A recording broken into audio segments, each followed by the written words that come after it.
Hello and welcome to another Wild Voices of Loro Parque.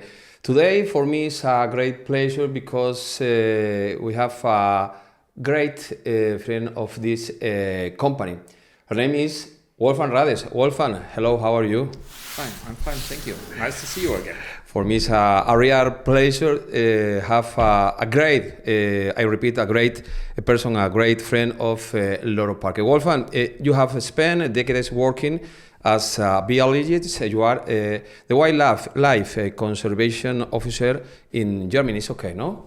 That's right. It's all right. Well, you have spent decades working as a biologist, zoo director, and now as the wildlife conservation officer in Germany. To begin with, how would you describe the current state of the global biodiversity conservation, Wolfgang? It's a great question. It's a great question. It's an important question, and I have to give a hard answer.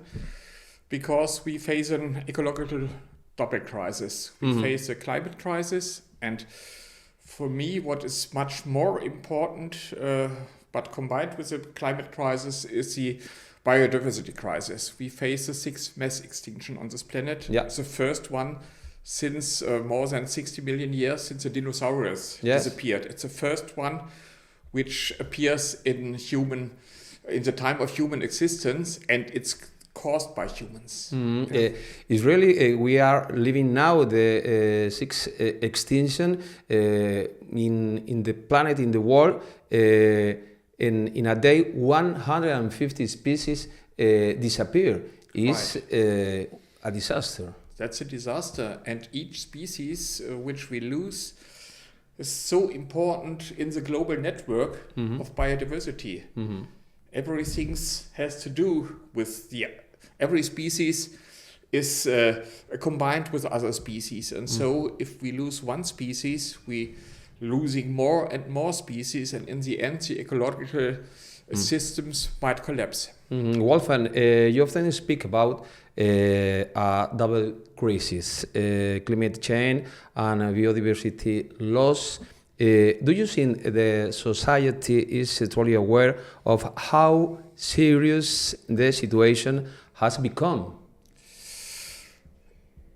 I'm afraid our society is not aware enough about the problems we face because we are disconnected more and more from nature, and organized people do not recognize what we lose, how important the other species on the earth regarding plants, regarding animals are, especially also for the future of human beings. When you and the people talk about the conservation, Wolfgang, many think only about the protection natural habitat. Why is it that no longer know today, Wolfgang? It's not enough today anymore because the loss of biodiversity is so dramatic that we have to follow the one-plan approach to conservation. The IUCN brought up this idea in, I think it was 2011, 2012, something like this, to show that to face the challenges, we have to work together in expertise in situ, in the natural habitats, and also ex situ, because we lose so many species, also with the habitats, that we cannot stop this process. So we have to make the strategy ex situ to make an ex situ population, ex situ population of species which are endangered, and we also have to save the habitats. Both we have to do. For this is very important, the paper of the Loro Parque Foundation, with all of the project have in all of the world. The people know these projects and the importance of the foundation. they should know much more. They know it, but they should much more. How important it is. You should see Wolfgang Kiesling and his family. They have made these conservation work ex situ and in situ before 2011, 2012. They began to do this in 1994 when the Loro Park Foundation was founded. And so Loro Park is a pioneer in this kind of nature conservation, but we have to improve it much more. You speak from Loro Park, from your experience, Wolfgang. What role do modern zoos play within a realistic species conservation strategy? We must have, we must keep and breed rare animals before they got lost in the wild, before it's too late. So we must create a time bridge until we will be able to protect the habitats in nature much more.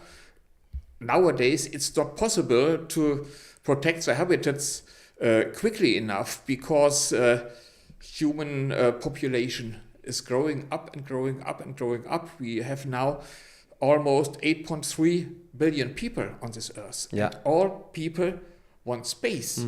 And we are in a competition with the natural world. And so we are bringing them more and more to the brink of extinction. And that's why we have to take especially the attractive flagship species to bring up positive emotions to the urbanized people, to the people who are disconnected from nature, to show them how beautiful is nature, which we will lose if we go on keeping like this. Speaking the modern zoos, in other interview, you have described a zoos as a kind of a modern Noah's Ark. Can you explain what you mean by that and why it's not an exaggeration? Yeah, because we think we have about 1 million species which are threatened by extinction. We do not know exactly how many species exist on the Earth. It's estimated around about 8 to 10 million species, and 1 million is endangered by extinction. And so we will not have an ark where 1 million species can take place. So we have to protect and conserve the most threatened species as well in the zoo ex situ as also in the natural habitat, because with these species which we can protect, we can also protect a lot of other species which we sometimes even do not know. We talk about one danger in the world is like the sixth extinction, but there are another dangers is the activist. Indeed, yeah. In recent years, you have seen very aggressive campaigns against the zoos, based on a highly emotional and simple message. Who is behind Wolfgang and this narrative, and what defines them? These are either ideologists. These are people often do not know what's face the really danger for nature and for the animals, and who anthropomorphize animals. They think animals are like human beings. They would feel like human beings. They would need freedom. In nature, there is no freedom at all. Yeah, even in the natural habitats where human beings didn't go to until now, there is no. There are always territories. There is no freedom, and so people, the animals should live so what they need. They have other needs than human beings have. They do not know what freedom is. We can continue with this item of the topic of the activists. What kind of fake news or unrealistic message about the nature and animal welfare are most frequently repeated, Wolfgang? They say in German, artgerecht ist nur die Freiheit. Only freedom would be natural, and that's crazy. If we would keep an animal in a zoo like it has to live in nature, it would be against animal welfare, because in nature animals suffer from diseases, they suffer from thirst, they suffer from hunger, they suffer from competitors, they suffer from predators. If an animal, a zoo animal, has a broken leg, because there was an accident, no veterinarian would come and help this animal. So natural life is beautiful, but it's cruel. And if I would be an animal, I would prefer to live in a modern zoo than in the natural habitats, which also become more and more destroyed by human overpopulation. Yeah, but why do these campaigns not only harm zoos, but also directly damage species conservation and the animal welfare? They damage species conservation and animal welfare in several ways. They bring problems to the zoos in our society. So we in the zoo cannot be more concentrated on the species conservation work as we would like to do. They bring politicians to make silly decisions from the as I have to say, as a scientist, animal welfare is a science. That's not emotions. And the problem is that such ideologues discredit our conservation work, and that's not good for our aim. The pragmatic NGOs like NABU, like WWF, like Laura Park Foundation, are cooperating with the modern zoo to help nature and to help the threatened species where it is really needed, and not to make such a battle which is not necessary and which is dangerous. And you should also think around about 80 or 90% of the people who are disconnected from nature, I do not have an exact number, but roundabout, they are not sorrowful about the future of nature. So we have to connect people more and more with nature to show them what we have to do to help threatened species further future existence. I think it's very important to communicate this message. Like 1 month ago in Germany, in Berlin, with the meeting in Berlin, in Athlung, and in the hotel. What happened in this meeting, Wolfgang? Yeah, we had a parliamentary evening. We have it several times because we must show the politicians and also the authorities, the administrations and the NGOs what's the importance of the modern zoo is, and that we have to close the lines to fight against the threats of human overpopulation and of destroying habitats and of bringing species to the brink of extinction. Another thing, I provided you are here with us in this podcast. What happened? What is happening in France with these 2 killer whales and dolphins, Wolfgang? That's a crazy development. There you see some politicians in the government of France who didn't get a serious advice. They got and took the populistic advice of fake news which are spread by the anti-zoo activists and which doesn't help any animal. There are two orcas, two killer whales left in a meanwhile closed zoo in Marineland Antibes, and these animals will not have a good future if they will go to the hands of the activists, because the activists, they try to make money with the animals. They misuse them as money printing machines, but they do not have any expertise in keeping animals in a good state. The experts, the real experts, are scientists, are veterinarians, are animal keepers, are trainers who work in modern zoos and who have the expertise since a lot of years and who know the animals much better than the activists from their desk. But Wolfgang, what do you think when you hear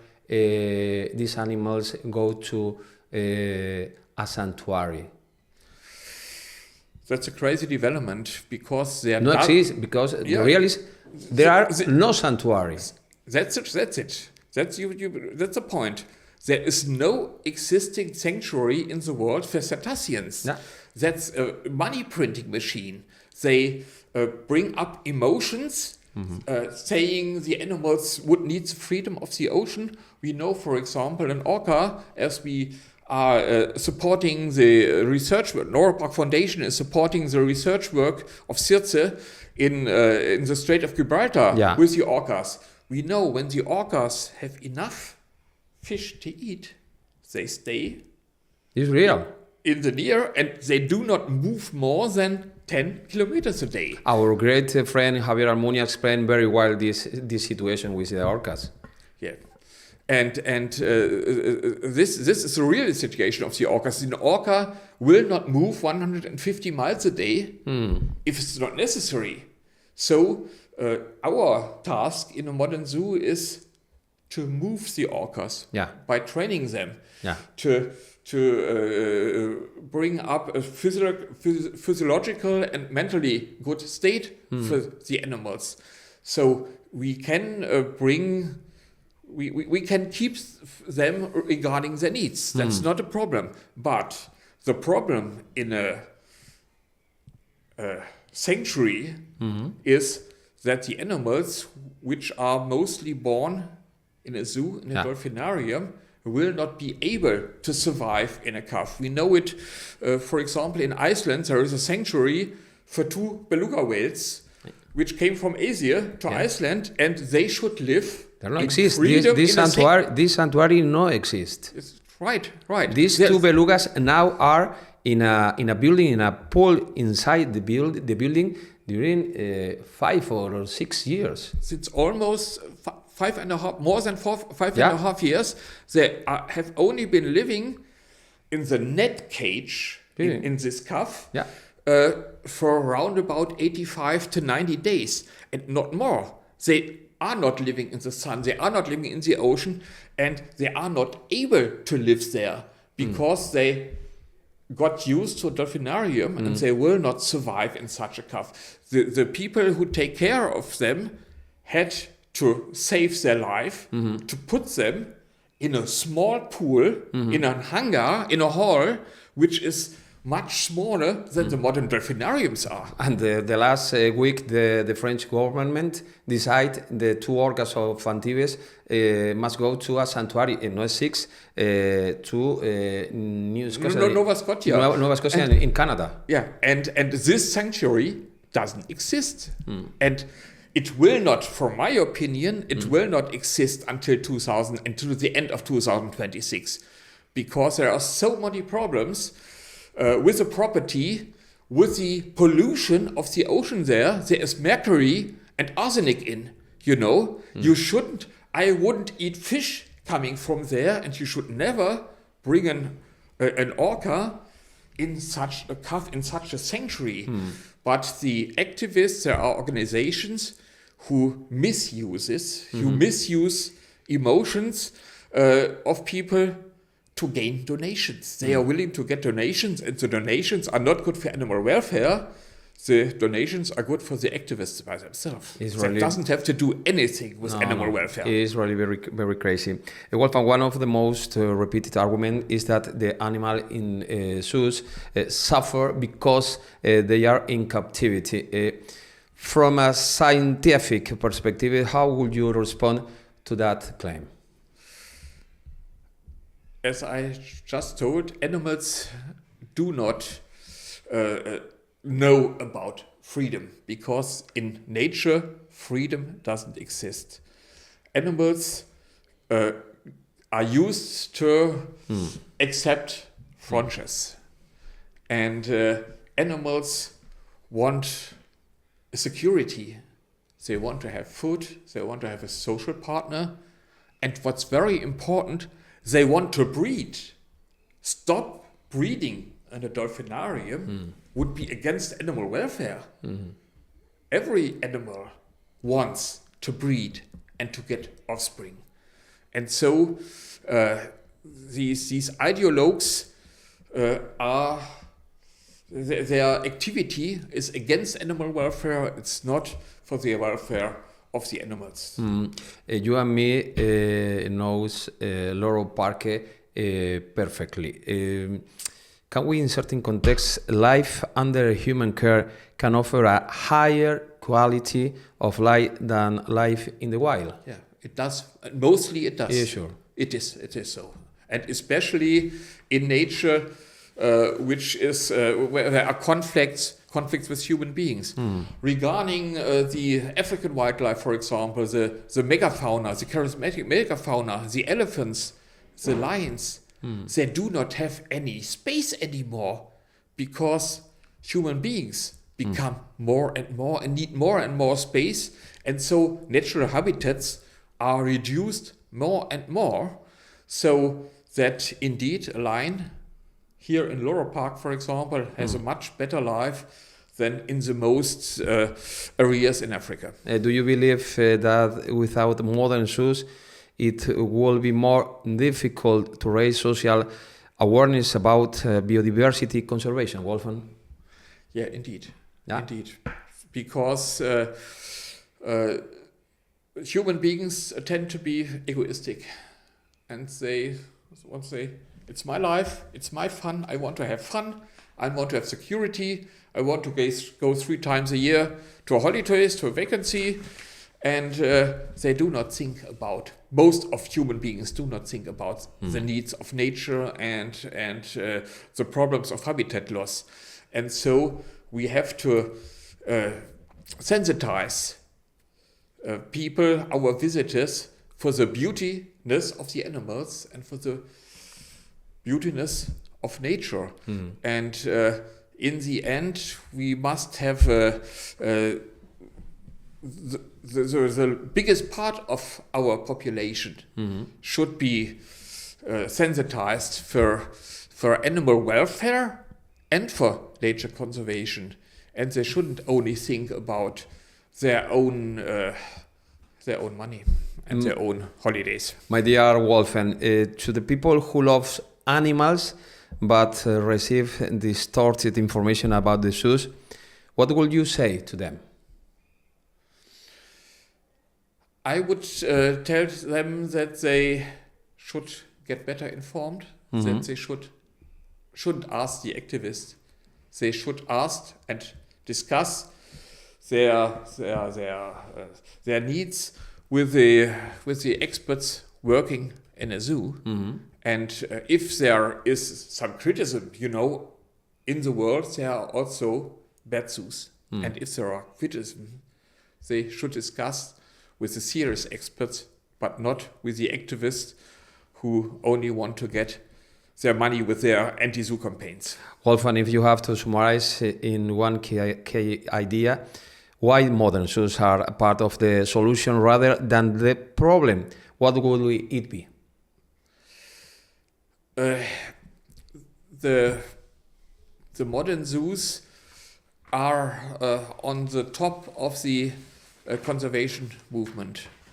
We can only make, regarding the one-plan approach to conservation, in situ, in the natural habitats, and ex situ, under human care, without modern zoos and their expertise. And what we should see, the problem are so serious that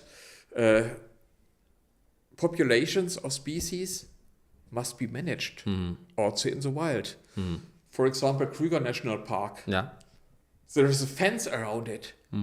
In a national park, animals have to get managed like animals in a zoo. So we need the expertise of the people working in nature, of the scientists working in nature, with the scientists together, working in the modern zoos. And we have to close the lines. My dear Wolfgang Rades, thank you very much to visit this podcast. For me, it was a pleasure, and I see you in another podcast. Okay? Thank you. Thank you. Thanks a lot. Thank you. Okay.